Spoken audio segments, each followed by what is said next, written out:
All right. We're good? Okay. So then, so it's the Recreation Commission meeting for February 15th, 2022. We're gonna start with just general department updates, Tim. Sure. Second, let's get everything off the screen. So I guess the biggest thing with us right now, as you guys, I'm sure you know, is we opened registration for summer, and it was tremendous. It was absolutely tremendous. So we're sold out with summer camp all 7 weeks.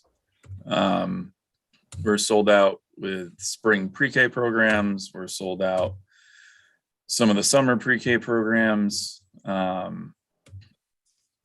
Viking sports sold out. Best already has 30 plus kids in the weeks, both July and August. So the initial take for summer was just great. I'm just bringing up the registration page. So it's July. What is it? It's July. It's thinking about summer. It's February 15th. We've taken in 1,389 individual registrations to date. So we smashed our 2020 record, even though that summer didn't come to fruition. And we're excited. So it's the full day camps that sold out. Our half day camp still has space in it.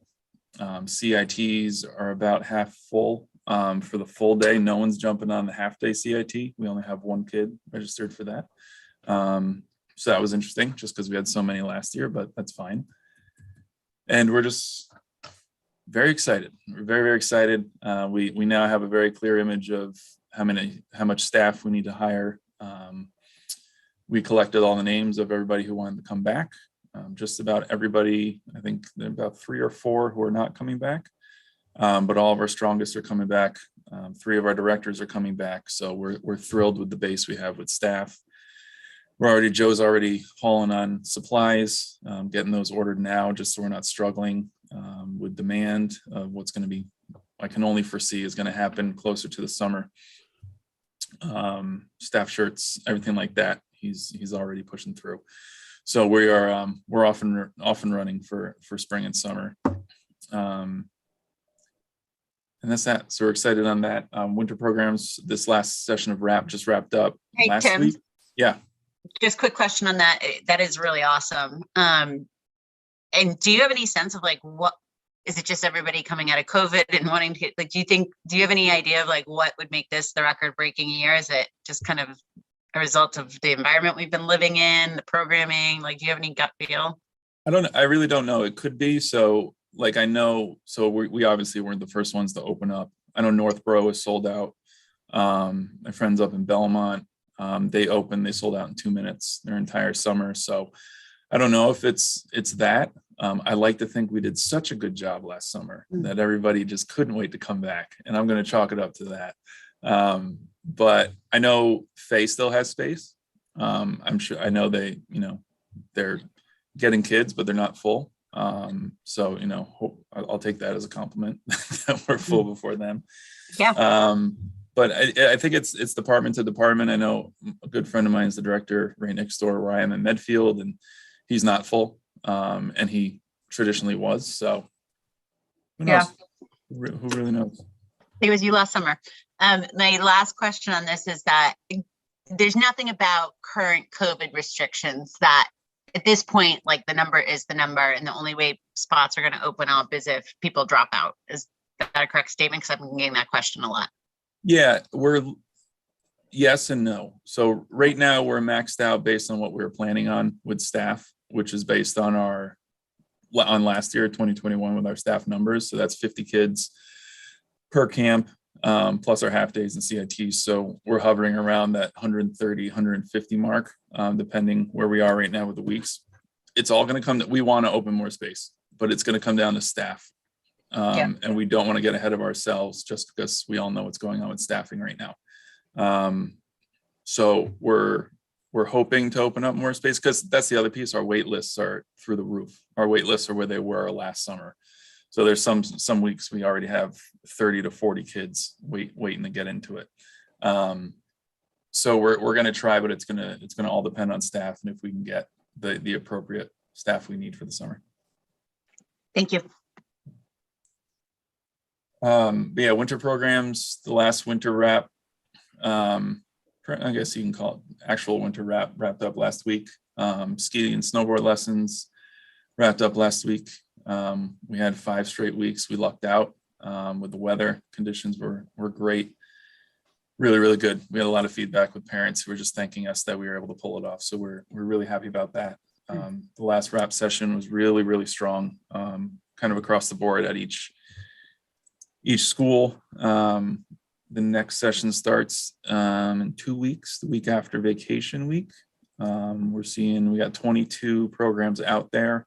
Every single program at Finn filled or is at or exceeded its minimum.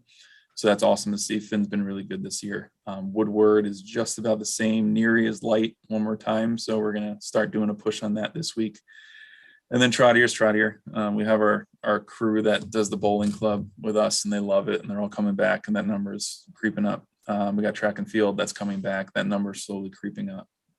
So, Trottier status quo on that one. So we just got to get through this coming session and then we'll be confidently back outside. And we got some really fun stuff planned for getting back outdoors with the warmer weather. So all in all, update wise, it's just been registrations and field and phone calls and getting planning ahead for the coming months. So it's been really good.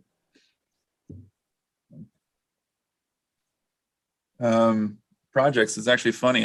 Finally, somebody was sending some good juju. Got an email from National Grid tonight for whatchamacallit. It's actually for the Neary project. So at least it's one of them. They requested some additional documents as soon as they got it.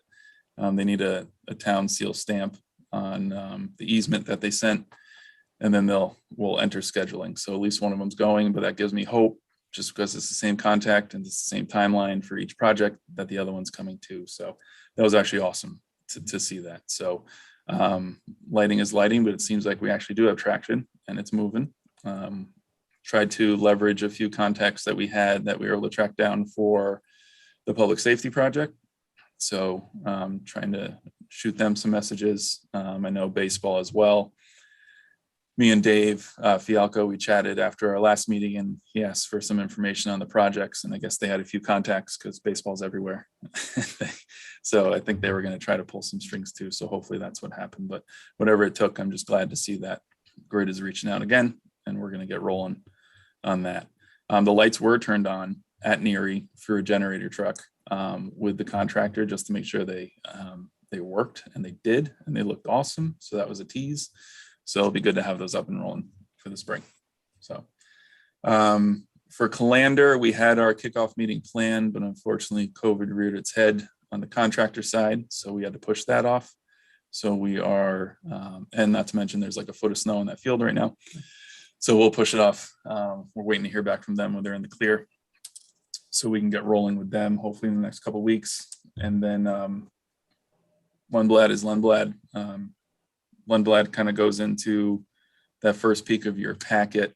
Like we talked about in our last meeting, I reached out to Meg from Activitas again to see if she had interest, and she most definitely did. It kind of explained what we talked about with the dog park and saving half of it of what it is for a playing field and kind of looking at our options of what that field could be. And she was completely on board, and we had a lot of back and forth, and what it came out to was that proposal from Activitas to kind of do exactly what they did for our last one at Woodward and at Choate.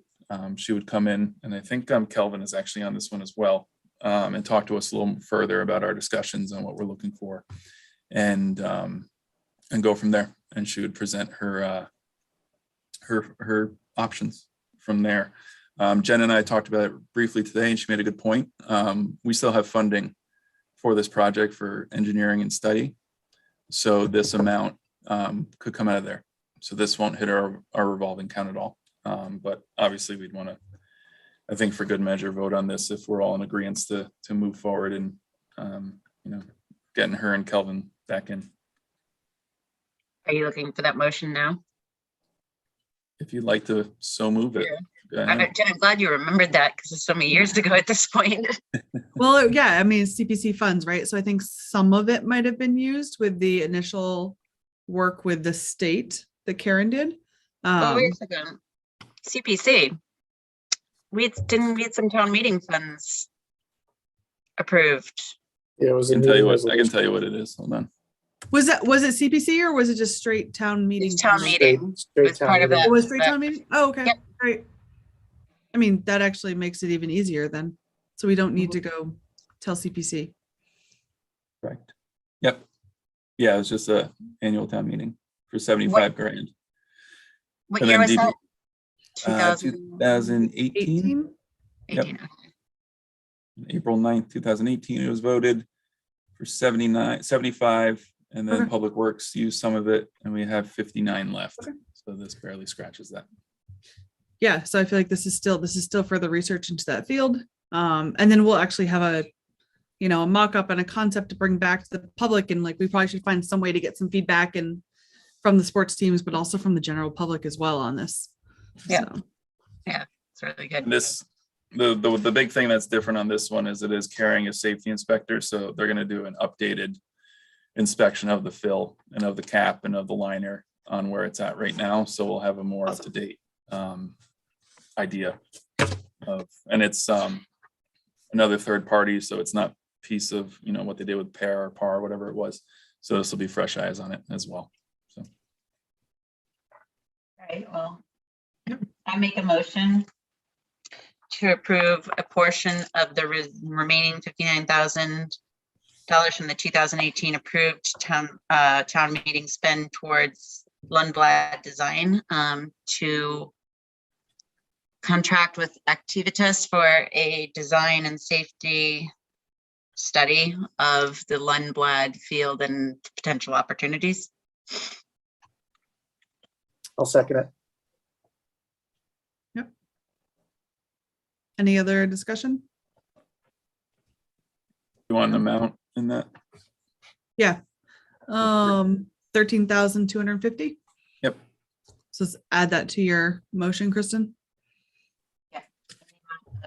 Approximately $14,000. Okay. So then we just need a roll call vote. So Hanson, yes. O'Day, yes.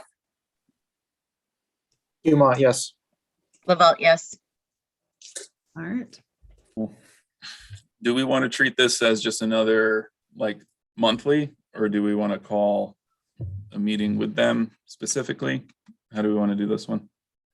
So I know with Choate, they just came in at our next meeting. Do we want to do the same thing? If the timing works out, that's great.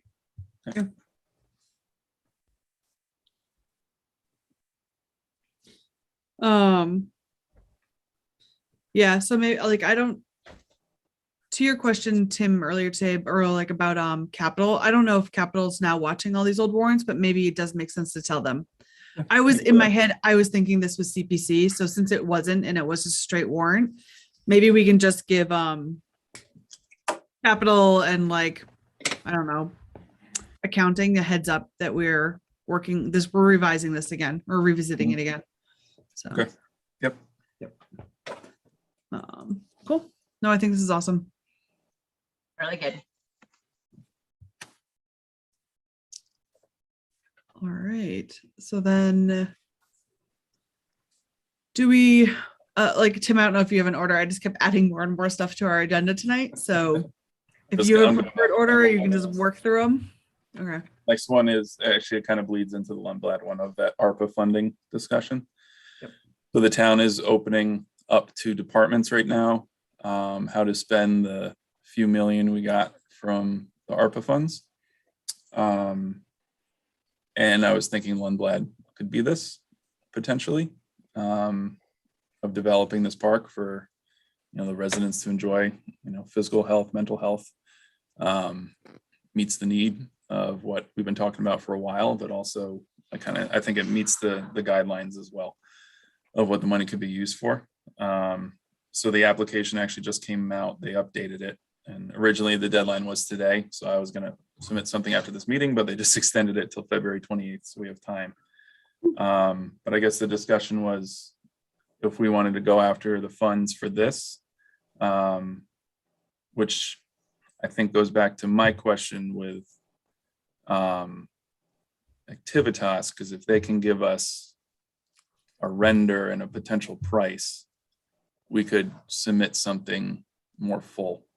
But I know it's February 28th is the deadline, so it's kind of tight because it's the 15th, but I didn't know if we want to try to pull that off or more of a, this is our intention, price tag TBD.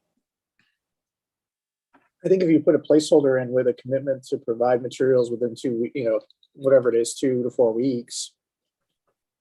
I don't know what their timeline is, Tim, as to like, are they getting these in? And then when will be the meeting where they review them? And so. Yeah. Yeah, I'm not sure on that. So. I mean, I'd be fine. Like we could always do like a kickoff with Activitas, and it could, I mean, like if not everyone can be there, it could be a smaller group too.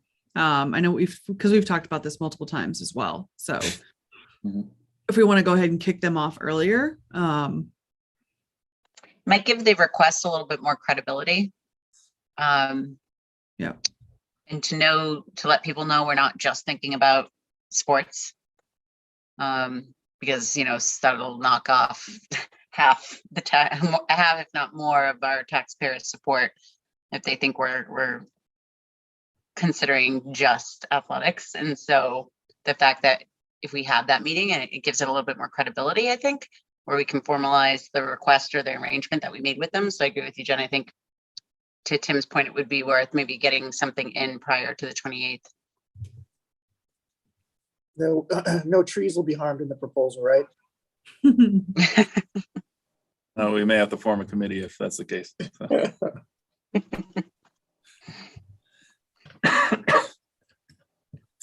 I just But I think it guess gives it a little more teeth, more Yeah. teeth to make it real. And in the packet is the application. You'll see number 7 is total amount requested. So, I mean, if the timeline doesn't work out, I'm sure I can get a guesstimate from Meg or, Yep. we saw the other dog parks being built around the area, even though it's not as extravagant as some, it could give us something, but we got to spend it by 2026. So we got some time. Oh yeah. And the other piece of it too, if I can throw something out, is I wonder if ADA, all the ADA improvements can be shoved here. Yes, that almost feels like a no-brainer. Yeah. Yeah.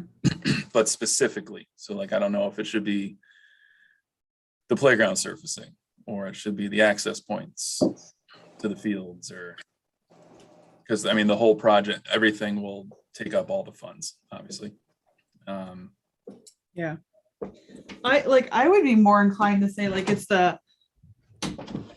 I'm not sold on the playground surfacing, to be honest. But I'm more of a, if we could clean up access points, or I don't know if they want to upgrade the water fountains so we could actually use them or stuff like that. Like maybe that would be something we could submit here.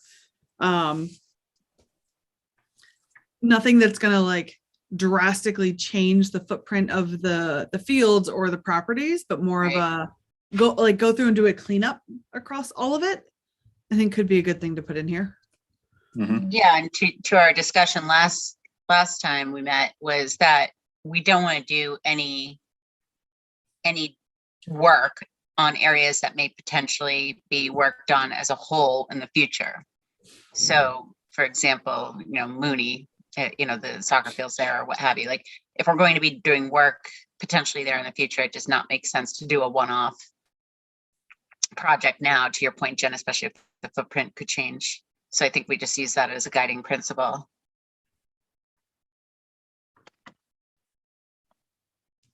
Which is really only Fayetteville at this point. So, Well, I mean, there's isn't there some stuff at Mooney they could do around like the pathway down to the fields could probably be like paved or something like that, widened and paved, or they can go fix all the curbs and some of Yeah, that stuff. yeah. I mean, I do know so if you guys have been watching some of the discussion with ADA, come to find out, it's really Park and Rec that has the most. And Mark seems to be on board with the recommendation that, this is going to take more than just a number in our staff. It's going to take an engineer, it's going to take a bid, and either a one-time or a 5 to 10 year deal. You're talking a lot about this stuff going through capital and then, progressively planning it out to try to get this done.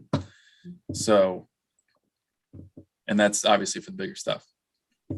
So maybe, to your point, Jen, maybe it's if there's curb cuts, the water fountain, steps, trying to maybe.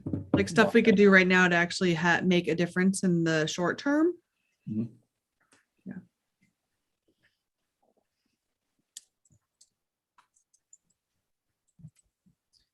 But I think the request would be to basically, you've got to fund the study to actually do the work, right? Of the bigger stuff. Yeah. Or even mean, these small things wouldn't because the study that we read through, we need someone to go in and be like, what do you actually have to do? And what's it actually going to cost? Right. Right. So we need the true field design work to be done, not just an ADA recommendation. Right. Correct. But Where does that funding come from? Because we can't fund that. That's I'm wondering, would we ask them for it to do that Right. initial design work and then I see what you pay mean. for it, right? That's what Right. I'm thinking. Oh, okay. So using I mean, this for the engineer work. Yep. They kind of have to, because most of it's a stretch to say that would fall under programs, right? I don't think it does at all. Yeah. No. I'm not sure. You wonder if I think it's a brilliant idea, but you wonder if they'd be favorable of funding a study that may not come to fruition. You know what I mean? Well, that's where I get confused on what we have to do versus what we don't have to do, which is what I think Jen was. Yeah. Well, I think that was one of our questions we submitted back anyways, was what is required versus what is the best case scenario. But even so, but the study's got to be done anyways, so it's got to be paid for somewhere. So if we were to get the study done through this ARPA, then we could use that study to figure out, okay, how are we going to actually now flight this with capital and build it into a longer term plan too. Yeah. I agree. What I'm saying is that I wonder if they would be nervous because they could do this study and we could pay for it, and then it could just fall flat and then nothing can happen. And, next thing you know, they expended 50 grand of the government funds on nothing. But I guess we're gonna do it anyway. And that money, right? It's gonna happen anyway. So I think it's more of I don't think anyone has 50 grand floating around to fund this right now. So at least one of the categories is risk reduction for future town expenditures. So I'm sure you could spin it that way. But I think you make a good point. I think no matter what, the town's going to do this because I think they have to. It's our next step. Yeah, they kind of showed their hand on that. So, Okay. Can I ask a random question? Because you just mentioned it, Jen. Are water bubblers a thing of the future with COVID? I say that kind of half jokingly, but I wouldn't send my kid to one anymore. Just a question. I think the water bottle filling stations now, Yeah. everyone has a reusable water bottle they carry around everywhere. Yeah. I don't know if you So- get a kid standing there Exactly. yeah, then you would get that. Yeah, too. The kid's always going to forget it. Yeah. So not relevant, to decide today. I'm just saying No. we have to rethink that whole thing in the future. But if we were to upgrade it, that's what I would do. What Rachel, I would agree. It's that Yeah. would really be the only option, in my opinion. Agreed.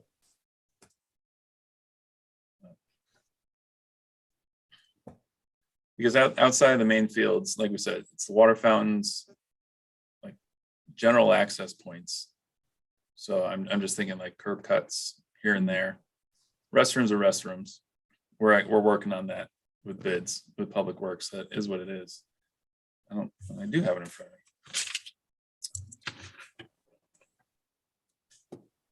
Parking signage, I guess you could throw in there, right? Yep. Striping, benches and picnic tables. Yeah, so I mean, I think you could put a good package together of the general quick fix stuff. So. I also don't know the timeline. You know, we put it in February. Are we going to get it in March? Or are we going to get it in March 2023? Yep. Is that, I guess the question is, does anybody else have any other ideas?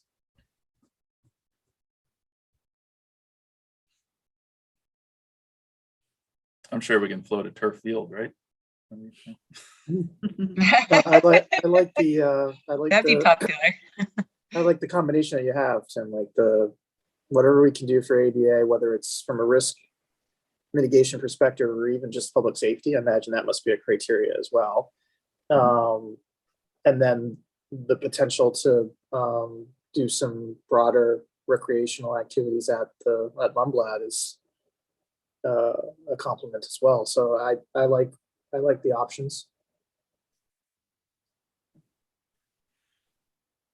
Would we prioritize Lundblad over ADA? Because we have to rank whatever we submit. Granted, it's only 2, but. I feel like I would, because we're gonna have to do ADA anyways. Yeah. That's gonna I be agree. funded if this doesn't fund it, it's still gonna be funded elsewhere. Okay.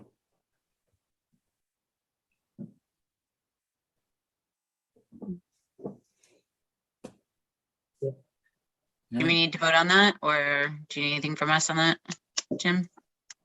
I'd rather put an application together and I think vote on a completed application. So Yep. maybe Okay. we try that. But I'll move forward with those 2 if that's the direction. I can't think of anything else that's not as community oriented as those 2.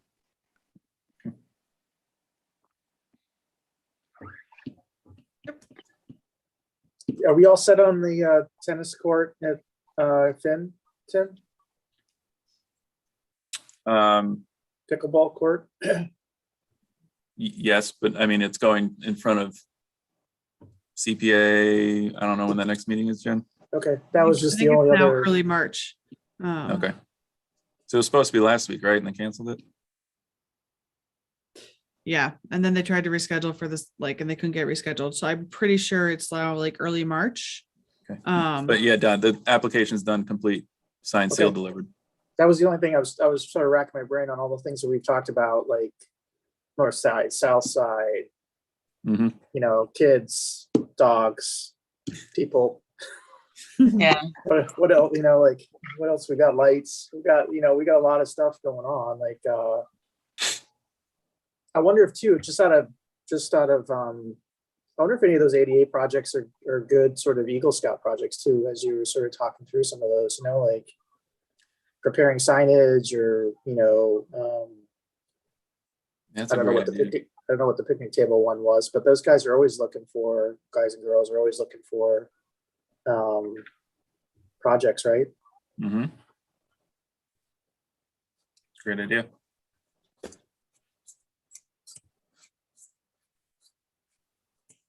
Did the astronomy scout get all his stuff done? He was going strong, and then we started to get more and more emails about funding, and then it kind of went dark before the winter hit. So hopefully he's regrouping over the winter. Yeah, COVID couldn't help either, but yeah. Yeah.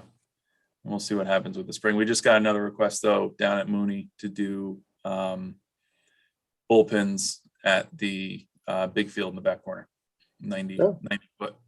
So I met with him and his father 2 weeks ago, and he's working with baseball right now. So Good. that'd be cool. Yeah.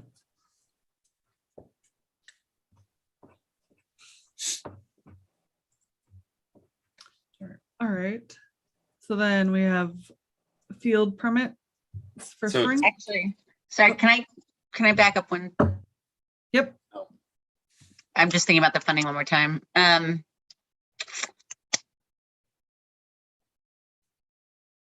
Actually, I'll refrain. I'm gonna take it back. I'll talk to Tim on the side. I just have a question, but we don't need to take up time here. You can, it's fine. You'll Everyone's just curious now. No, you roll your eyes, trust me. Because what's the thing I ask about every time we Volleyball. Volleyball. You No, want me I to? will. Yeah, so no, I can address volleyball where we're at with that. So we talked to the PE teachers, specifically at Trotter, because they actually have a volleyball team there. So a lot of the kids are using Trotter. So we couldn't find someone in-house that we knew of that was familiar. Wait, back it up. Trotter has a volleyball team? They have a whole slew of after-school clubs now, volleyball being one of them. Wow. I don't know. If, What season do they I play? was Do gonna you say, know? I don't know about the schedule. I don't know about the season, but they're all on their website. Okay, thank you. Actually impressive. They got volleyball, they got lifting, they got basketball, they got a whole bunch of stuff. Okay, the kids don't realize that. So that's the problem. I gotta see if my daughter's just not paying attention or what. No, so All right, so we did that. Woodward, obviously the gym's not available. And then we've talked to two of our vendors so far with getting someone for the sand court outside. And the two that we've used, they have instructors, but they're booked for the spring. So we just got that response from FAST today, actually. So Joe's gonna keep at it. All right, thank you. But he's also like 6'5", so I told him he should just do it after school. Nice.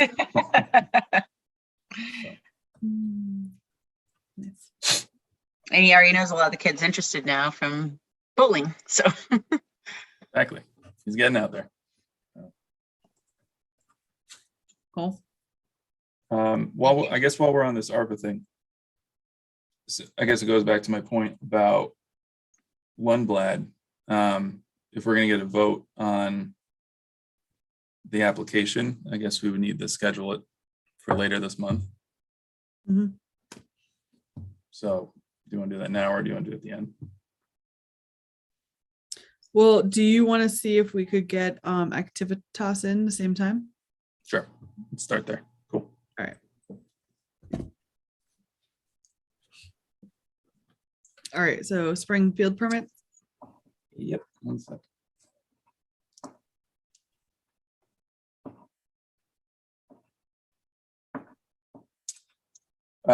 Yep, so permits went live for the spring, all the usual players.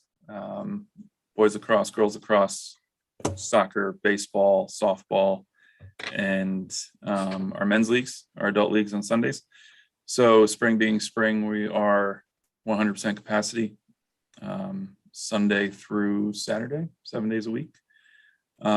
Starting during the week at 4 and ending at sundown, and then 8 a.m. to sundown on the weekends. Don, in case you're curious, I talked to Steve and he wanted an even split of the day. Again, so lacrosse will have it 9 to noon, and then soccer will have it He's an noon idiot. to 6. I explained what I could give him, but he wanted the 6-hour block. So I'm gonna be scheduling games all week. the only Wait, thing is it different, Sundays or Saturdays? Saturdays. Okay. I just ruined Don's night. Oh my God. I thought we were gonna be in good shape, but I can guarantee you with half the team playing club soccer on Saturday afternoons, and we're not gonna play at home. Like, it's just ridiculous. No. Is That's right. that new? Is that new for lacrosse to have Saturday morning? No, not since I've been here. That's what they've always had. No, so what I Don, does that asked- jive when we Yeah, met with? It does. Okay. It does. My suggestion was girls are supposed to play in the morning, boys are supposed to play in the afternoon, according to base. I asked if we could do could we have the first 2 hours of the day, 8 to 10? And give lacrosse the next 4 hours, and then have the boys have the last couple hours of the day for soccer? That would have given the number of teams that we're fielding in that age group for that field size, that would have given us 10 slots, which would have been a requirement for the girls. And Is that go ahead. club lacrosse? Because lacrosse I always associate with Sundays games. It's their practice on Saturdays. Oh, Yeah, their games are Sundays. practice on Saturdays Yep. in favor of the Bays. Wow. I agree with you, Don. That seems off. Yeah, it is. It is. Lacrosse was willing to work with it too, for what it's worth. Just because it is only practices for them. I've just I don't never heard of understand. practices on Saturdays. What age group is it? I don't know. I just know they need it. So I'm not sure who they're scheduling for that piece. Don, do you know? A little bit. It's the same age group. I'd say it's based on when we were double booked last fall. It's it's the same age group. I'd say seventh graders to maybe 10th graders. That kind of how the grades sort of mix toward the Yeah. ages sort of cross over. Yeah. Okay. Yeah, no, I mean, we went back. We always said soccer had priority in the fall, lacrosse had priority in the spring, across the field. So it's okay. It's just that It's the practice difficult. over game. Yeah. Yeah, no, and it's all right. And honestly, it works. We can make it work, Kristen. If there's some openness on, we could have made it work. I don't know why this is sort of there's no good reason why you would do this, sort of split it.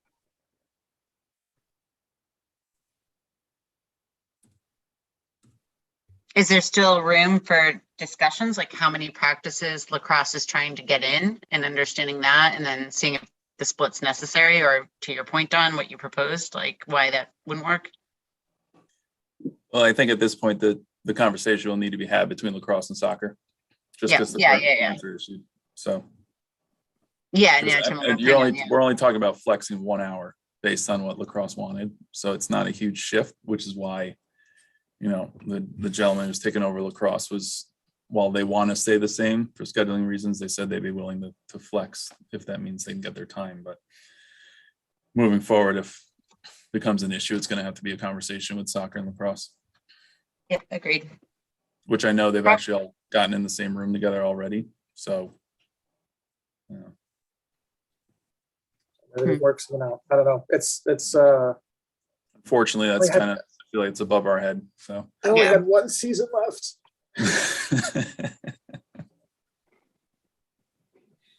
I can tell you, Massachusetts will not be there on the weekends, so you'll be fine. They were nice. That lady was nice. I know. We just got hosed that day, During the that was week. all. Don't worry about that.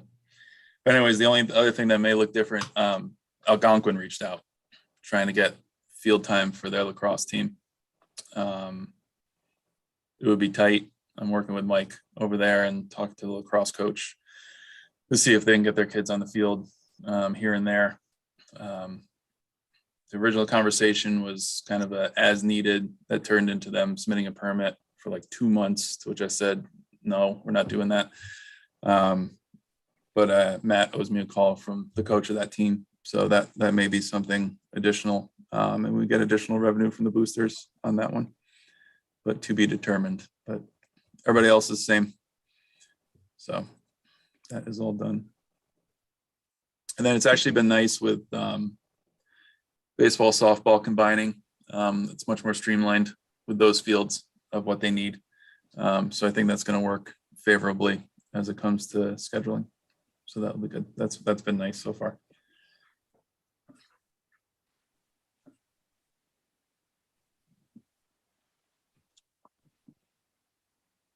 Actually, speaking of softball, if I may go back to my first point of department updates, if you guys saw in the brochure, maybe we kind of threw out to try to start a softball league, a women's softball league, just because obviously we have the men's beer league, or not beer league, men's league softball at Woodward.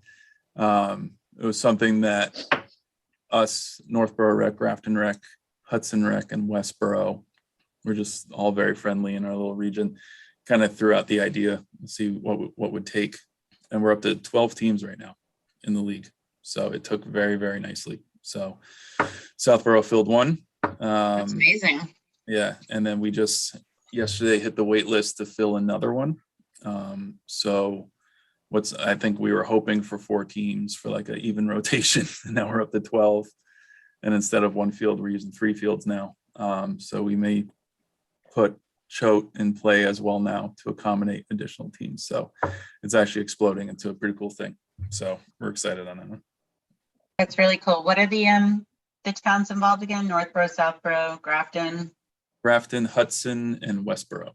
Thank you. Yep. That's really cool. And our team is led by Selectman Malinowski. So it'll be fun. That's really cool. Be good. All right. All right. Anything else on permits? No, we're rolling. Okay, so rec revolving spending cap increase. So as I'm sure you know, every town meeting, they vote on a spending cap of our revolving account, the limit on what we can spend out of that account before it needs additional oversight or approval. Currently where we're sitting is 400,000 as our spending cap. That was upped in 2020, I believe, or town meeting 19 in spring of 19, looking towards 2020 based on what we had planned. But projecting out, so Carla and Brian reached out to see if that was still going to be good. And so Joe and I we kind of projected out, especially based on camp now, because camp is completely different than it was in 2019. On top of everything else that we're seeing, that was another advantage of us having the numbers up front of what we know is going to sell out. So we kind of put it all together, took into account of community events, and we're well exceeding, and the fact that we're probably going to buy a van, fingers crossed. So we're well exceeding the 400,000. So you guys have the pretty brief projection thing that I submitted to them.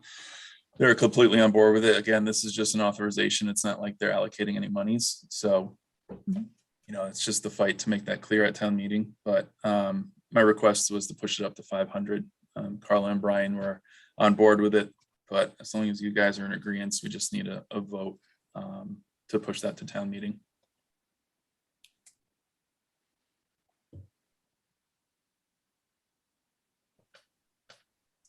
Who wants it?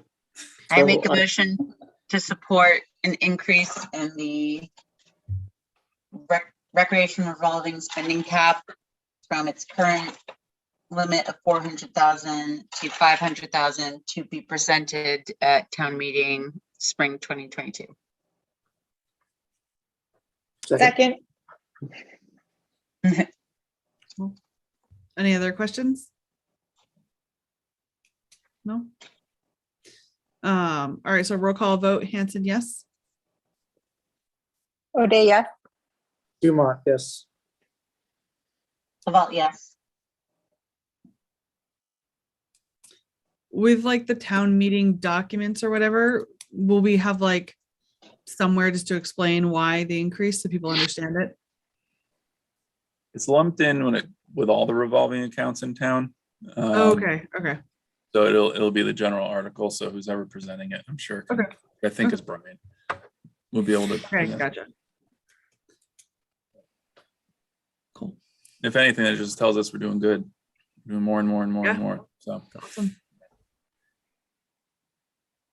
Definitely. and again, that bleeds in the next one. So vans are popping up. So we're looking. Vans are crazy expensive though, because they're all used and everybody knows they're limited. So there's 5 right now in our area that we're looking at. They are all used, but they're 2021 models, 2020 or 2021 models with less than 10,000 miles on them. So practically new. But they are steep. They're listed at 70 right now, hovering around 70,000. So we're gonna keep our eyes on those. This is more just a heads up that they're starting to pop up more. I'm working with Carla up in accounting to use the state bid list and see if we have any leverage going through the state of purchasing the vehicle. So her and I are going to tackle that in the coming weeks to see the process on that. I've never done a vehicle through the bid list, so, and she wants a refresher as well. So we're going to tag team that, make sure we're going through the right moves. But we'll see. So it's encouraging to see that. What's the urgency on the van, Tim? Like just timeline wise, like only because if you dig into the economics and supply chain and inflation and whatnot, the most of the forecasts would expect that by call it the third or the fourth quarter, inflation will decline to closer to 2%. As supply chains open back up, as chips come back on the market, and now as inventory rebuilds, right? So there, based on sort of need and urgency, there is a school of thought that says there should be a correction as supply increases, and if it may help with the price is all I'm saying. It's just a question of how urgent is the need.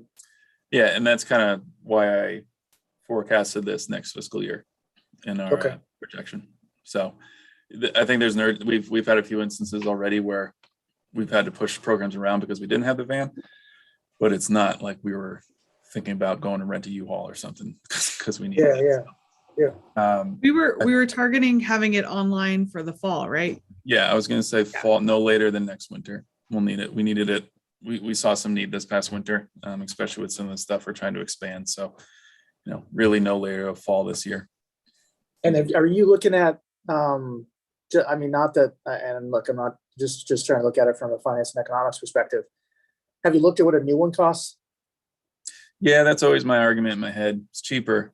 You design it online, take that for what it is. And it's the other thing I think we all know, you buy a used car, you're buying whatever they have. So the ones that they do have, there's navigation and they're leather seats and it's everything we don't need type thing. So I have looked at that. And I think that's where the state bid list understanding that may come into play of if we were to buy new. Because I think you might actually find that used cars have inflated 20 to 40%, right? So you might be looking at where if you actually have lead time, like you said, if you're willing to go on and order a bare bones, white van or whatever, right? For delivery on August 15th or September 15th or whatever it is, you might find that you're not that far off of what an immediate delivery used van would look like, in which case you're actually getting better value based on sort of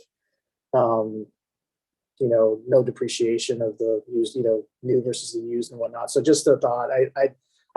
Normally I wouldn't necessarily go down that route, but given the way the market is, it actually isn't the worst thing to do. Yeah, no, I completely agree. So my dealership calls me like every other week wanting to buy my car. So I get it.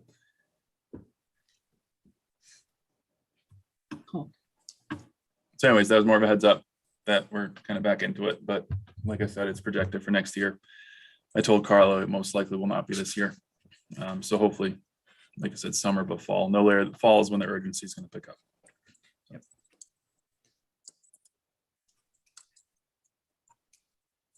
All right.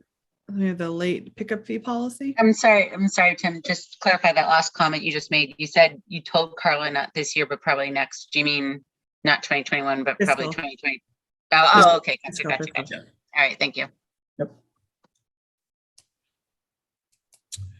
Yeah, so the late fee policy is something actually Joe brought to me. So credit goes to him on this one. So we've been having a few issues at one of our schools with late parents who are habitually late, which is, sometimes no big deal, but now it's getting to the point where we're paying our monitors additional because they have to stay.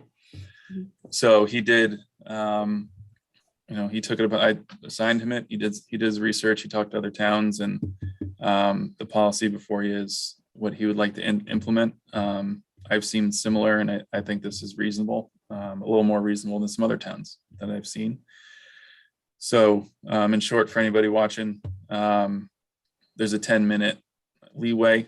And from there, if you were over 10 minutes late, you get a $10 charge on our account, which we can do on my rec. It's a simple charge, which will be labeled accordingly on their household, with $1 per minute past that 10-minute mark. A lot of the towns that we saw is, if you're a minute late, that's $1 or $2 a minute, things like that. So, we understand it's aggressive and traffic is what it is. But we're hoping this would incentivize parents to be a little more on time. And again, it's costing us more money with our monitors, and they make a good penny. So it's not like it's cheap for us. So in the wording, it says if a parent knows they'll be running late or know this may be an issue, they must reach out to the recreation department. Does that mean they won't be charged a fee? I think it depends on the situation. Okay. So like we were talking about that. So it's like, I'm stuck behind an accident. It's like, okay, you can't control that type thing. But if you're stuck at work and whatnot, you're telling us you're going to be a half hour, 40 minutes late is different type thing. So see what I'm saying? I don't know if that was a good explanation of it. I think I get what you're saying. So I guess as a parent of like daycare kids, like they didn't care if you were stuck in an accident or not, we still got charged, right? Like we'd still call in and tell them. Distinctly remember one night, I think like half the daycare was late pickup. We still got charged. But I don't know, how do you know if I'm stuck on traffic or if I'm leaving late work or it's gonna be hard to, if it's so not. Are you saying just no matter what? I think it is a no matter what, and if like there's some sort of whatever emergency situation, you guys could always like not charge them like $300 for being late or something like that, Yeah. But I want to say Southborough extended days policy is a lot more strict. And then like the daycare centers in town are pretty strict also. So. Okay. What?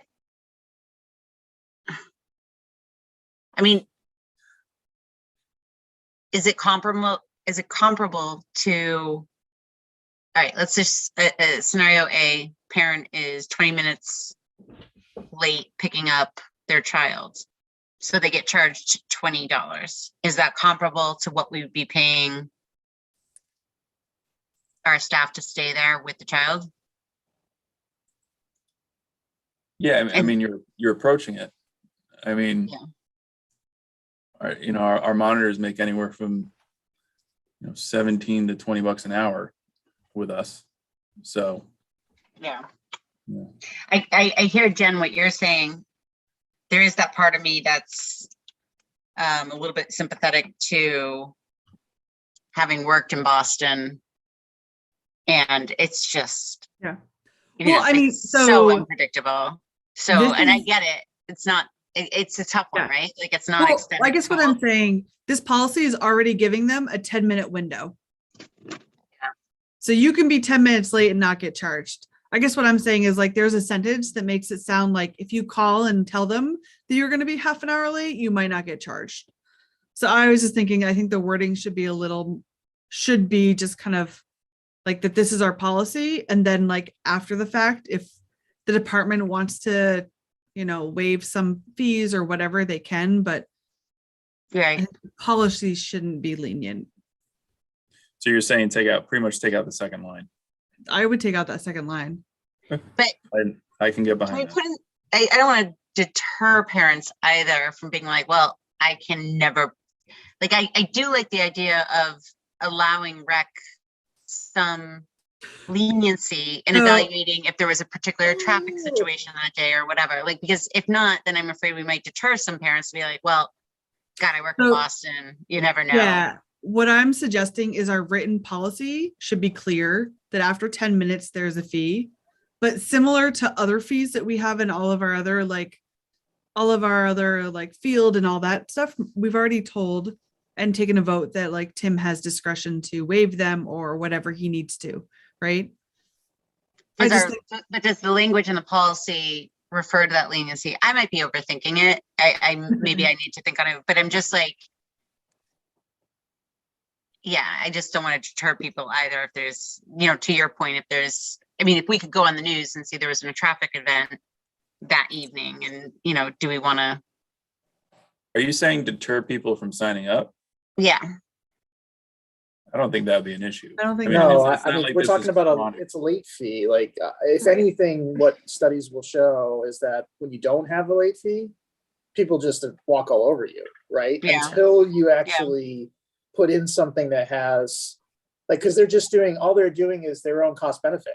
They're like, oh, well, I can be 10 minutes late. It's not going to cost me anything. Like, boom, I just picked up 10 minutes, right? Unfortunately, they're out there, right? So I agree with Jen that, look, you lay out the policy as it is, and let's imagine that something bad happens in the pike, and all of a sudden, Tim comes in on a Thursday, and shoot, there's like 40 people that we're charging, late fees to from the day before, and we look it up, and there was a 13 car pileup.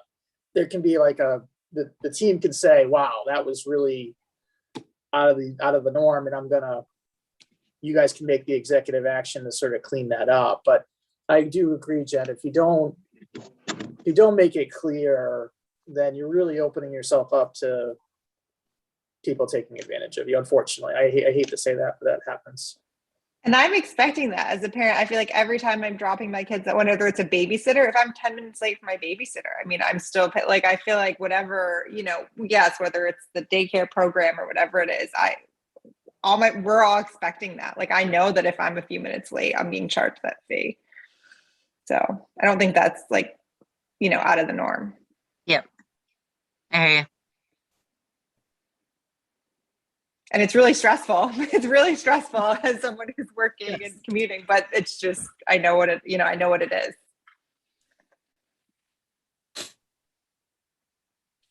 Okay. So I'll take out that line and then we're good. Yeah.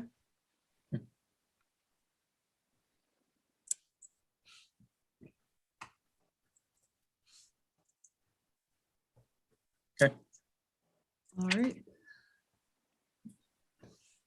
Can we take a vote on that just so I can move forward? I make a motion to approve the proposed pickup late fee policy for the RAP programs as amended for the removal of the sentence we discussed.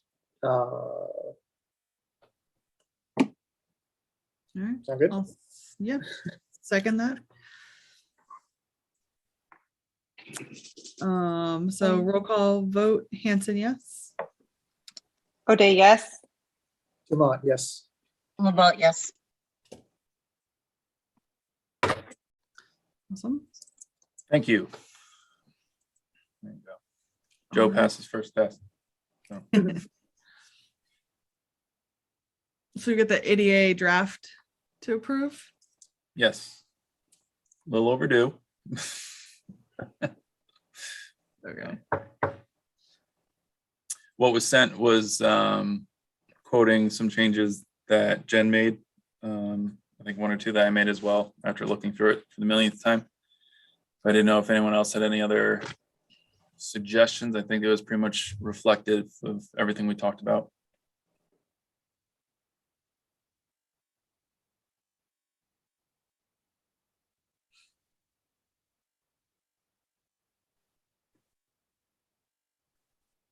Yeah, looks good. Mhm. Are you hearing any of your other peers running into similar studies in their towns, Tim? Oh, yeah. Yeah.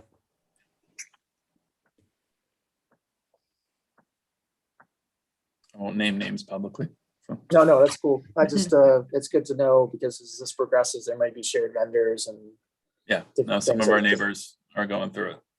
So, especially with playgrounds.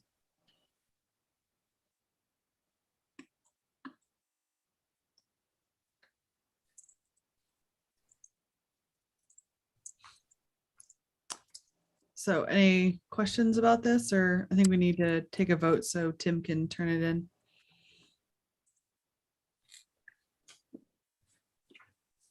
What are we calling this? This is the ADA,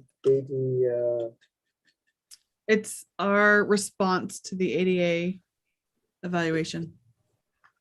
I motion that we approve our response to the ADA self-evaluation as proposed here tonight. Second, All right, so roll call vote, Hanson, yes. O'Day, yes. Dumont, yes. Well, yes. Alrighty. ADA is starting to meet again, reviewing all these. Cool. So they had their first meeting this week, actually, I think on Monday. So from what I hear, they're asking department heads to come in gradually. So I'm sure we'll be in sooner than later once this is in. They are in receipt of the draft, just because I had to give them something to make it known that we worked on it. So I will, I'll resubmit this to Mark and he'll forward it along. Awesome. All right, so we have a 9/11, our bond fund we have to approve, our Strap bond in. transfer. Yeah. All right, I just want to bring up something that I put together this week with the help of Brian to kind of visualize what we're doing here.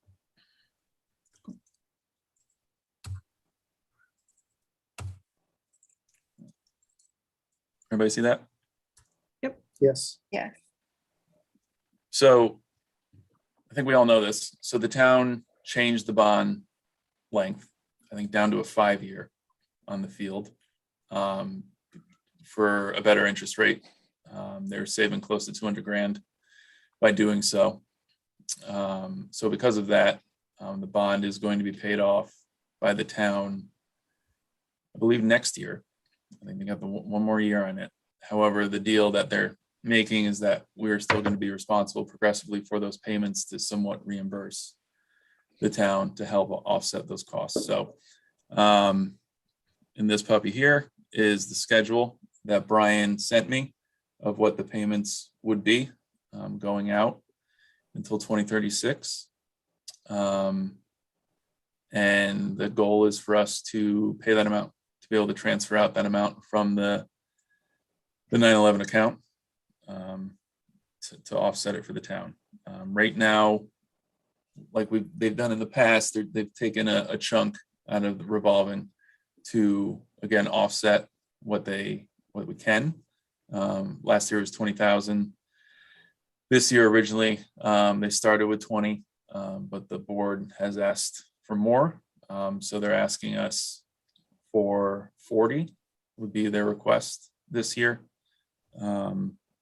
And so that's what tonight is. If we would approve for 40 grand to be transferred out to put against that bond payment, you'll see on the right side, our current balance in that account is 46.8, and that is before what we just processed. So this spring will be taken in, roughly 35, and then obviously we'll have summer and we'll have fall, which unfortunately I forgot to bring that with me. But it is a little less in the fall just because we don't have lacrosse. So I think it's around 30. And then the summer is, 5 to 10 just because it's pretty light. So,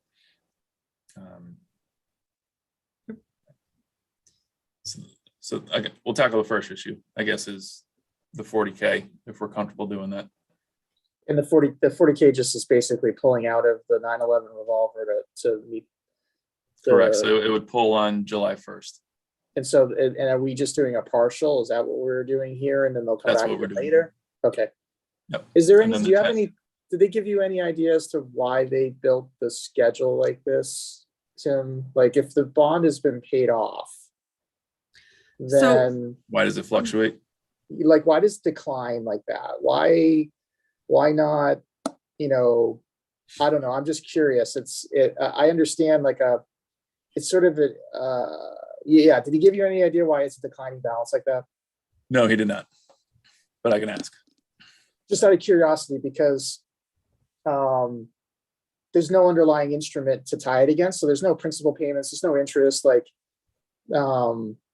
They could just as easily straight line it, which would mean making it the same amount each year. I don't know if he's front end loading it because they need the cash. Like, I don't know, and maybe that's okay. If we've got the funds to pay for it. Really the piece that we would just want to be mindful of, a couple things. One is how does this bond payment, does that line up with what we had originally expected when we thought we were getting a 15-year, right? Like, if they're not goosing it. Because the other piece of it is you'd expect part of what we're trying to do is build up the revolver balance so that at the end of the lifespan, there's funds to help offset, a refurbishment or replacement. That was my next point I was going to get into. So, Okay, sorry, I jumped ahead. I'm just. no, it's fine. Yeah. It's just that was my. You threw numbers up on the screen. What do you expect? I believe historically we have been paying about 40 grand a year towards this. And it was I never don't- enough. What? And it was never enough. No, it was never enough, but that's what we had been paying before COVID. So Okay, well, that's a good point. If Yes. we have been behind, then I appreciate why there would be a catch up. So that's a reasonable explanation. But I did I met with Carla and Brian yesterday further on this. And that was my biggest point. Is what your second point, Don, is that obviously this was all done before me, but it's clear that the understanding is, we are to profit enough that, while we may not be able to cover, a carpet replacement or whatever we need, we should be able to offset it. Right. I told them at the rate that we're paying now, and if this is going to be what it is, that's going to be non-existent. I mean, we'll be, carrying. Well, do you know how much the bond was that they took, the 5-year? I have it somewhere. That would be the only other sort of, I know, like, that would be the only other sort of check. Like, the total sort of makes some amount of sense to me, I guess. I mean, it must have been, do you remember how much the project was, Jen, at all? Like, this implies I it was. want to say it was like 600, but I could be completely making that up. Well, this implies that it was 8+. Yes, exactly. Yeah. Is that with the interest built in though? It would be with the interest built in. But I mean, 15 I mean, years. it's got to be somewhere because Kristen, was it like 2017 or 2016 this was done? It was done right before I joined, so it had to be like 2016, 2017. I'm gonna go for 2016, but I will Okay. have to look it up. But I know one of the things we did, or one of the first things I did with Doreen, was we went through and we had the bond payment schedule from Brian, and then we mapped out what we expected to bring in income and our fees, and we actually set our fees so that we could build back up this account. So that's where Right. I want, like, if we could go back and, I have no idea Which what we that. can. Which we can. I mean, we can find that easily. I can certainly find that easily now. Okay. For sure, because I folded off all this stuff. So why Awesome. don't we give me an action item of finding the original analysis? I'll pass that on to you Yeah, guys. it could be just good to compare where we're at now. Like Yeah. we had been paying the 40 grand a year, so I'm fine with approving that. But then Yes. it would be good to kind of lock this down so we don't get 10 years down the road and have nothing in this account. So Right. Which again, to your point, we partnered with PAR and we made sure we had the numbers right. So let's not throw that away and start over. And that was going to be one of my, obviously we don't have to dive into it now, but if we're going to build up this account and this is what we're agreeing to, we're going to have to raise the fees of the field. It's inevitable with that. And Tim, remind me though, but comparatively, we're on the lower side, right? Dramatically. Yeah. Yes. So, And actually, I believe we were set to raise the fees. Right as you came in, Tim, I think we had actually approved raising them, but then 2019 is when the approved raise you guys talked about went up to the 85. okay. And because I know we hit EEE and then we hit COVID. So I know we haven't messed with it then, but maybe coming out of it, we need to go back and revisit that. Well, yeah, and it's also stinks that we have to charge the same fee regardless if it's in Right. town or out of town. Yep. Yes, it does. That's okay. But yeah, if you could find that, Kristen, that'd be awesome. Cause Yeah. like, we were building, I don't know, if we weren't getting back to like the full amount, but we were getting close. So Yeah, no, absolutely. I have that all tucked away in its own little folder. cool. Yeah, theoretically, Jen, you should be able to get back. Ideally, you would have gotten back to the, not, you would have gotten enough that Yep. a sizable dent and then a reasonable bond that could have been subsequently paid for by fees going forward, interest, the whole thing. Like you get Yep. into a good sort of cycle. But it's definitely a good time to go and take a, this is good for bringing that topic up and making sure that we're, if the fees aren't right, then we should get the fees lined up properly. And we appreciate that we had a year of sort of diminished revenue because of EEE and COVID, and the town kicked that in. So it makes sense that we sort of should kick back on a faster schedule to them. So that all jives. Okay.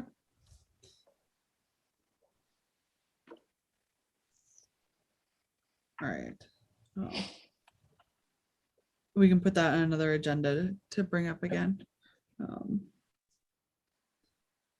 So do you need a So- motion to release the Yes. $40,000 to? Correct.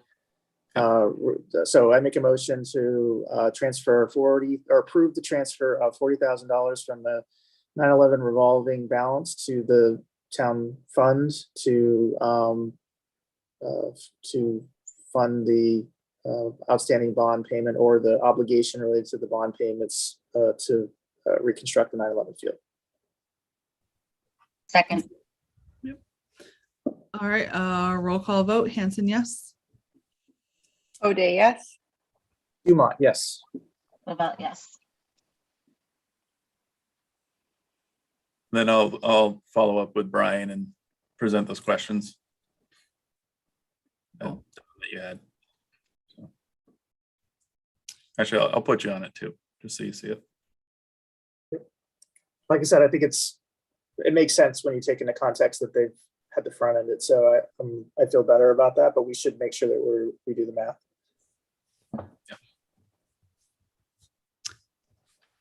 All right, next up we have the space needs study. Anybody following that? I have been. Just a little, it can be fun to follow the Sobo community site at times. Okay, I guess tease that the last meeting they were going to release it. They certainly did, about their plans for Woodward. I actually thought by tonight we were going to have a more solidified idea of the direction it was going to go. They decided to make a working committee as always. And so now, that's going to be what it is. So the timeline of understanding if this option for us is actually going to happen, I'm not sure. I'm not sure when they're going to get to that. What I will say is that we have been in the building with Jason and Mark and the seniors and John parent.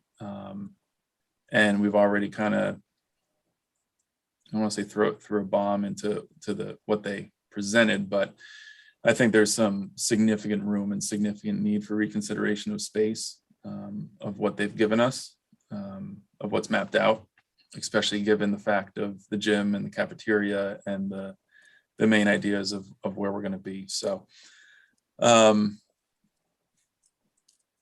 don't really know what the update is.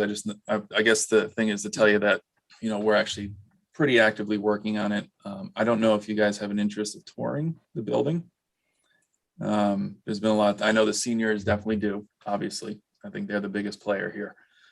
So I think they're going to try, but I didn't know if it was something you guys were interested in seeing, or we want to just wait and see how this plays out. Because I think it's the school committee that really is going to, make the decision if they're going to move forward with a new NERI, if they're going to renovate, if they're going to vacate Woodward, all that stuff. So I guess that answers my question. I guess I'm kind of want to see where you guys want to move forward as a commission. Do we want to sit back and wait a little bit, or do we want to jump on it? So is your question, Tim, are we sort of, do we like the potential of Woodward being the solution for your space? Yeah, I guess that's a big question of it. So, I mean, I can give my 2 cents, but I think it would be fantastic. Gaining access to the gym, you've got, lots of, I've been in there plenty of times because of my kids, right? So you got the gym, you've got central location, you've got facilities, relatively young building, like home of our camp, like Yeah. the list goes on. I think so I agree with all that, Dawn, but I think the fine details, we don't get access to all that goodness. There's a lot of restrictions and we have to share a lot of stuff and things like that Tim was kind of alluding to, that I think their current plan does not work for us. So what But are those, then what's, let's scrap the illusion. What are the fine details then? I'm sorry, I missed that. No, it's okay. So I think, I mean, it's like any community center that you're sharing with the senior center. I think it comes down to scheduling. I think that's just, and these are, Jen, yes, to your point, but at the same time, I think these are smaller details. Scheduling will be an issue.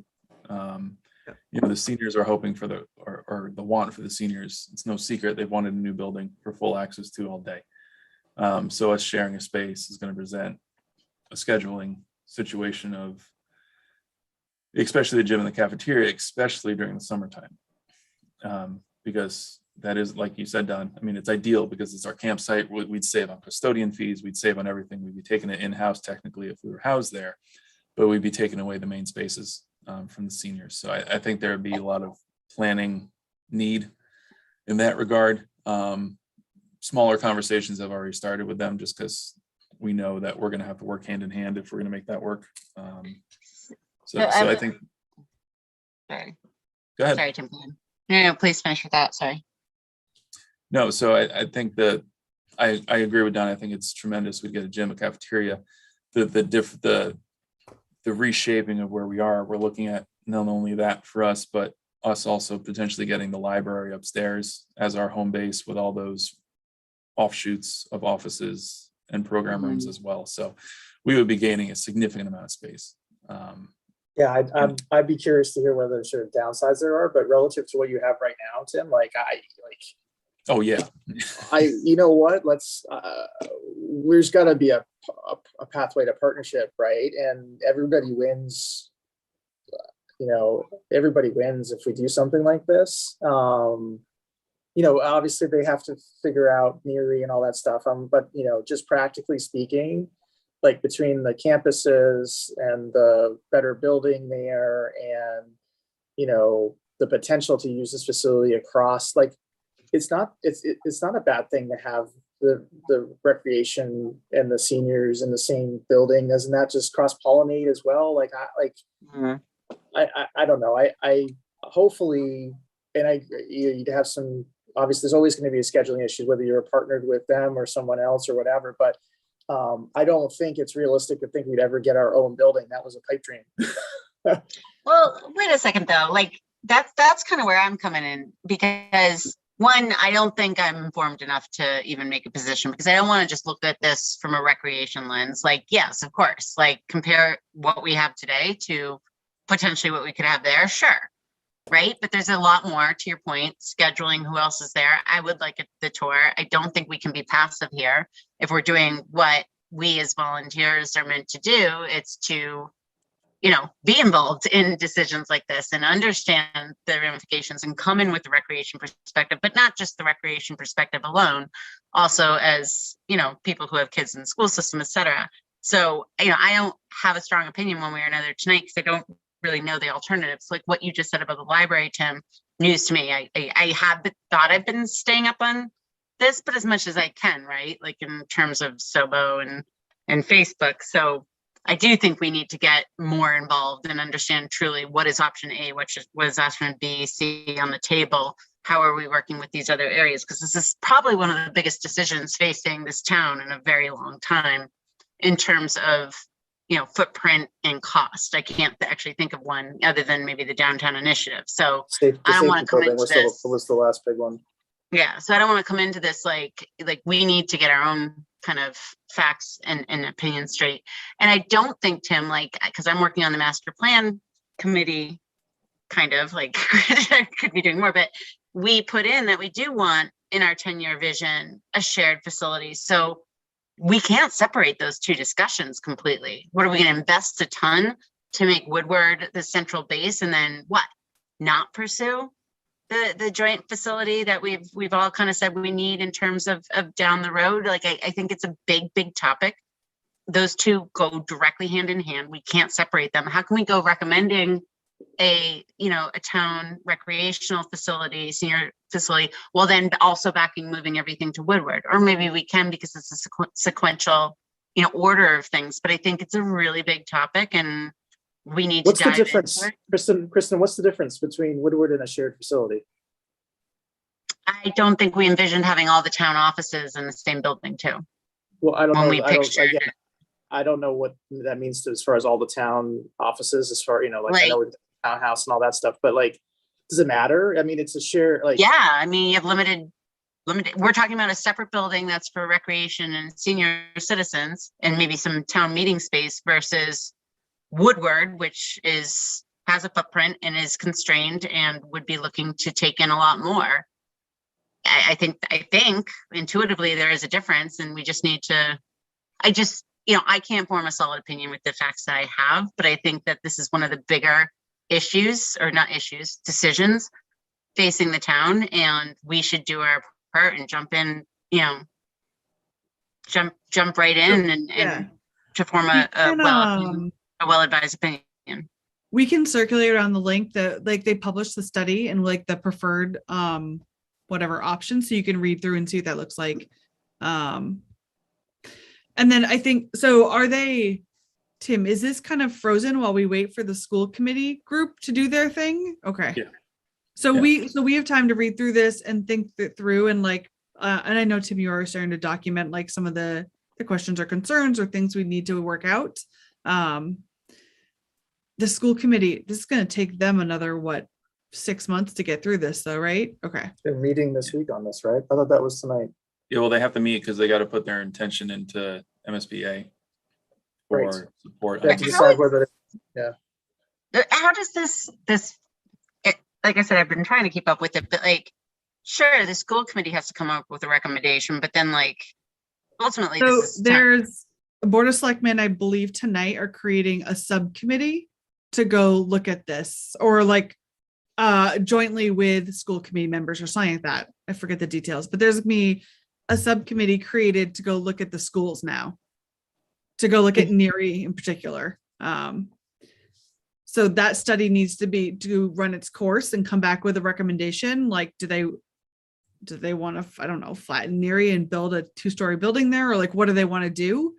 And then there's like this whole cascading of, well, what does that mean? And how do we do that? And like, where do you move the kids while we do that? And then when would Woodward actually become available for something else? Or so that is literally, like, I don't even think the committee is actually formed yet. Right, Tim? Yeah, that's what they were doing tonight. Yeah. So it just feels early on for us to even have an opinion, I guess. Well, is my and I opinion. guess Tim's asking because we were formally asked for a response. So that's the more thing, like, do we want to really press on this, or do we want to kind of sit back and see what happens before we put too much? I don't think we want to press on an opinion. I think we don't, this is my opinion, obviously. My opinion is we don't have enough details to have an opinion. There's a lot of work, to your point. But that when you say sit back, that's the only thing where I'm a little bit, well, that implies I do think there could be actions, and I know you're taking it, but are there actions we could be taking as a commission to further educate ourselves as part of the process versus waiting to hear kind of the output of the process? Mm-hmm. So I think that's reading through the documentation that's been published, or like there was a meeting that was recorded. You can go back and watch also of them presenting their findings. I actually attended that, but like I said, I don't feel like that puts me in a position to have an opinion either. Like, so getting a little closer to the details that might not be published to the public just even hearing Tim's perspective tonight was helpful, and understanding his considerations of things that, aren't published to the public. So do we just throw it on an agenda like in another like month or two to talk through it, and by then maybe we'll see what the school committee is starting to come out with? I think probably by Yeah, next and then- month, we have a more solid Yeah. idea. Okay. And then just knowing more about Tim's considerations, which he's already started documenting, I think is really helpful. I do see, we have a master plan committee meeting tomorrow. And so now I'm kind of like, okay, like I am kind of in my head being like, okay, we're publishing. How do we factor this into that? I think we have to factor this in actually into some of, and this is the master plan committee in general, not just recreation. How do we now need to factor in this new development into that master plan document? We can't ignore it like it's not there. You know, we're going asking for we're envisioning a new facility for the purpose of recreation and the senior citizens. So, okay, well, now there's a plan B also being considered. So I'm not quite sure. Obviously, that's a question for Mimi and others on how do we factor that into the plan? Whereas I don't think it's really existent right now. I think it's a great point. I mean, I guess devil's advocate argument to that was this is going to happen next year. So this But is, the master plan is like a 10 to 15 year view. well, that's what I mean. This is Yeah. from what I'm hearing, this is probably gonna be like a 5 to 10 year Yeah. transition deal. So, I mean, it loosely fits into that, but like you Yeah. said, from a master plan perspective, I guess it would probably want to be spelled out. Yeah.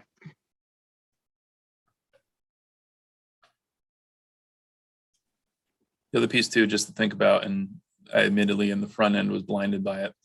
This would give us full access to the fields outside with no restriction. Really? There's no, yeah, because it's not school property anymore. And it would give us a better leverage with what we want to do there. I think. That's 100%. How would, just to expand on that, so would it remain under the Choate Trust? Yeah, it's just it's not like school will not be there. There will not be kids in session. You don't have restricted Oh, gotcha. hours. Like, you know, if we turfed it, you know, we'd be able to rent it out during the day, all day if we could. Yep. So Yep. And all the programs that we shove at the playgrounds. Yep. We could take in-house right there. Got it. Well, my point would just be, let's not get left behind if, Yep. you know, because I'm sure there are designs on that building. Tim, I was reading something else about zoning requirements around MBTA facilities and whatnot, and they got their eyes on that building too. So I just don't want to get left behind. And maybe there is still a vision for a grander facility down the road, but like, I just wouldn't want to be left behind. Mhm. I do also think it's important to, from my perspective of tuning in when I tune in, I don't think our building's going to go. I think the Art Center, unless something happens, you know, I think the town's going to dispose of it. They've already tried once. There's committees on it looking into options. So, you know, I also just don't want to get shoved into a closet. So, you know, if this is the best thing on the table, you know, I'm going to take the best thing on the table instead of ending up in the basement of town hall or something like that. So, The So library's got a nice new carpet, Tim. that's true. And we'll have new windows.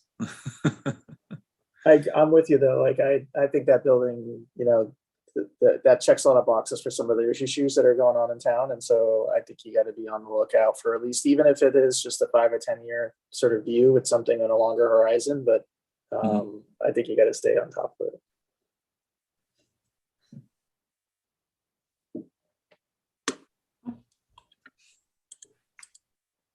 Alrighty. We had on here if there were any other questions or follow-ups to the conversation we had with Southborough Little League. Yeah, I mean, I didn't receive anything from you guys, so I I don't didn't know. pass anything on. I had another side conversation with Dave about fees and whatnot. I think that's going to be another working meeting with us. I started to kind of look around other towns and what they're doing, and every town is different. It doesn't feel like, the two things I'd say, Tim, one, it doesn't feel like what we're doing is out of bounds. No. And I still have a very strong opinion. I have no interest in ceding control of the property to anyone. I believe that needs to stay within our responsibility. So, other elements of flexibility, like, look, they've invested in it, and they get sort of a lot of control over what goes on there. So, I think there's been a balanced approach historically, and I think if you're looking at market rates around the area, that we're not that far off. I mean, sure, the lights have taken a while, but those will be in soon. And overall, I think it's been a reasonable partnership. Yeah, and I mean, I haven't said it publicly, but I mean, the lights, I mean, that's $250,000 that we're putting into that field, Right. that one field. So, it's not like we're not trying to put money back into it with everything. And I think it will be hard to convince the town to relinquish that sum of money that's coming in, consistently for them to the general fund to help offset whatever they use it to help offset, which likely can arguably be put towards the staff of who's cutting the lawn, of the facility. Obviously, they have their own within, but there's the rest of the facility as well. Yep. I think the only one that comes up for me, and it's not a question for baseball, it's more back to the town, or, I mean, we have town council like on retainer now, right? So we have more access, I believe. Some of their questions they're asking or proposing, just even getting like a point of view from town council. Are these things even feasible? Just to almost like do our due diligence, like whether or not we want to do it or decide to do it, but what could even happen? Like, how do these even work? Revolving around That what makes point? sense. Around like them wanting more control of the fields or stuff like that. Like just understanding, like, Yeah. I mean, like if we were to do our due diligence and chase down like a couple different options, I think we'd need some sort of legal counsel or opinion on like, what does that look like? What would an agreement like this potentially be, or how would it be governed? Because it's not the first time they've asked it, right? So just wondering if we poke at this and kind of chase it down so we fully understand what the scenarios look like. Even if we're not leaning towards changing it. So. Yeah. Yeah. And I guess, Jen, along those lines, and I feel like Dave addressed this, I just don't recall all the details of the presentation, but like there's something about the minimum viable standards, and then when you choose to go above and beyond and maintaining your fields above those standards. And by no means do we ever want to say, well, we're just going by the MVP, the minimal viable standards. But if baseball wasn't doing what they were doing and DPW was doing what they are doing, would we not have usable fields? Meaning how much of this investment is by choice because they want to kind of exceed that. Again, I agree with them. Everyone benefits from that extra dollar amount that they put in. The fields are probably nicer, but like at some point it does become a question of, similar to the ADA discussion, are we going for what's required, or are we going for above and beyond what's nice to have? And then it becomes, to me, a taxpayer discussion again, if we were to offset their costs.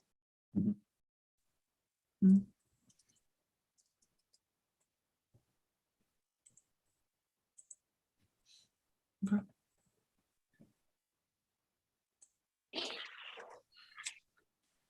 So I guess next steps, do you want me to kind of aggregate what other towns are doing to get an idea, or? Yeah, I think so.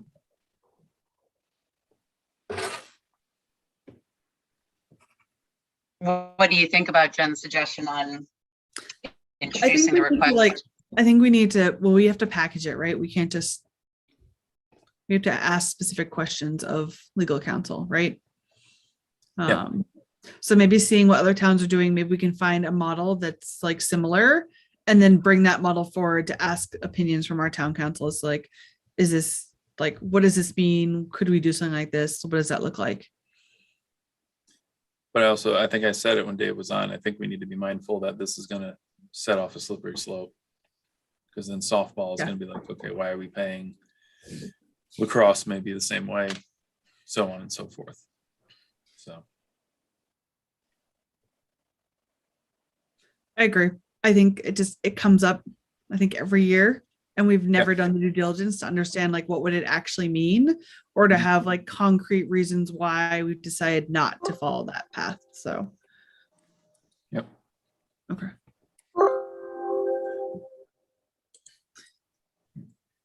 All right. Anything else on that topic? No. All right. So our CPA projects. Yeah. So we're taking the Finn tennis courts to CPC to have it, to see if they will approve it and put it in the warrant, to see if we can get it funded this year through CPC. And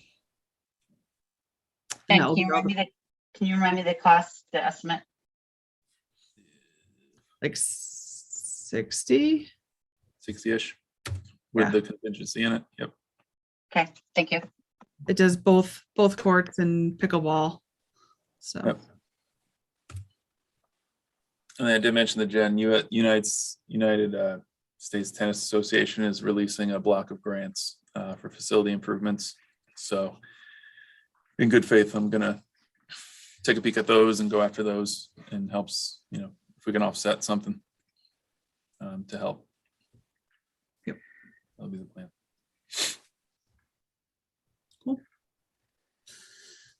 alrighty. So then we have meeting minutes to approve from January 11th. So those are also, I think, Tim, I saw them attached to this packet also. Yep. Make it easy for you.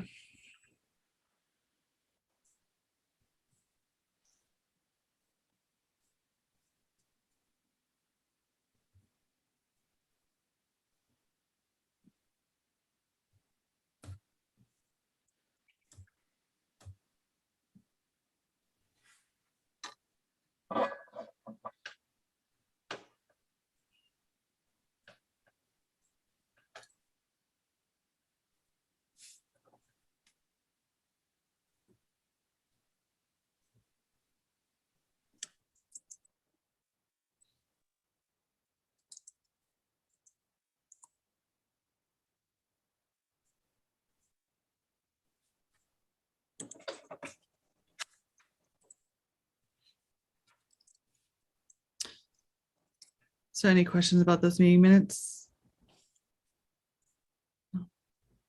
All right. So I'll make a motion to approve the meeting minutes from January 11th, 2022. All right. Roll call vote. Hanson, yes. O'Day, yes. Dumont, yes. Live out, yes. All right. Our next, well, so Tim will get back to us on dates to see if we can get a meeting scheduled with Activitas earlier. But then otherwise, we're already, I think, scheduled for Tuesday, March. Is it the 8th? The second Yes, it is. Tuesday, March 8th? Yep. Okay, that still works for people? Yep. Okay, and then we'll try to Yes. get another one in between. All right. Is there a preferable day? I'm talking Activitas and whatnot, if we could squeeze it in, or as needed. I can do any day. I just can't do What- March 7th. Okay. I think we're Stay- trying to do something to do in the next like week. Yeah. Right, because of the 28th. Sorry, I forgot about that. Yep. Actually, then we should, I mean, again, to your point, Jen, earlier, we don't all have to be there. I'll be not available the 21st or 22nd.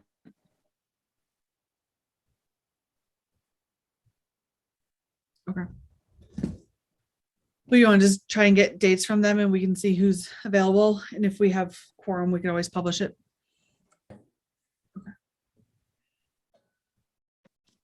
All right. Meetings moving forward. Zoom was extended through July, so we can stay on Zoom if you guys want to. I know some committees are going back in person, I think. I actually think they're discussing that tonight, but we have the ability to go virtual still. So milk that sucker as long as we can. That's what I think. Yeah. That's my Second. vote. Yep. Yeah, it's easier. Yep. All right then. So anything else? Are we good? Yeah, one thing, just for next meeting, I don't know if you guys have any historical knowledge or anything on pricing when it, or if we want to do it for renting out tennis courts. We have a request for someone to use Neary courts for private lessons, and they would pay us to do such. The rate that's in our application is only $10 for residents, 15 for non. But seeing what they are charging on the public side is tremendous. So I didn't know if there's any historical knowledge on that rate, or it's something that we can consider. Certainly needs to be considered now that we have lights there, right? Like, Mhm. I don't know if we applied our light fee No, we didn't. concept. Yeah. That's a My- really old rate. My concern is less about the rate. It's about the fact that we have 4 courts, and I mean, to Dawn and Jen's point, we've talked, there's been some discussions in the past, but I think it's the availability is the thing. Like, when we've had issues in the past where private lessons been happening on the courts, like without, going through rec, and it's at kind of prime times. And I've seen them there myself, picking up at extended day. So my bigger concern is we have very few courts that seem to be very popular with the public, and then they get taken off for private lessons. Like, there's a balance, right? Like, the revenue is great because we need to offset our costs, but then, those lessons are happening probably during hours that other people want to play as well. And we have, again, we don't have a lot of courts. So that's my biggest concern. I'm happy not to rent them. Yeah. But I just figured, I was looking over some stuff today and it just seemed low, and I just didn't know. I guess that's a good point. I don't know the stance of everybody on it. Obviously, we don't have to talk about it tonight, but maybe conversation for next before we really get into the season. Like, Yeah. it wouldn't be bad to have a policy with Yeah. a market rate. And, if Or certain hours. summertime is pretty quiet, right? And if, Right. you allocate a block of time in the morning, and there could be opportunities there, Tim. So I think it makes sense to have a policy. Okay. Yeah, we can throw it on one of, like, maybe on the March 8th agenda. Cool. Okay. And my only other question was about Denise and just the you gave us the update on her in the last call, and what's the latest, and I don't know, any thoughts on, Yeah, can we We can put take that it in the next offline. meeting? Yeah. Yep, next agenda. Yep. That's very actively in the works right now. So we're Okay. just trying to figure out next steps. great, thank you. Yep. All right. Anything else that comes up, just email me and I'll add it to our agenda. All right, so we have a motion to close the meeting. I forget what it's called. Adjourn. There you go. 8:50. All right. I'll second that. So roll call vote. Hanson, yes. O'Day, yes. Dumont, yes. About yes. All righty, guys. Thanks, guys. Have a good night. Thank you. Thanks. Later. Bye. Bye.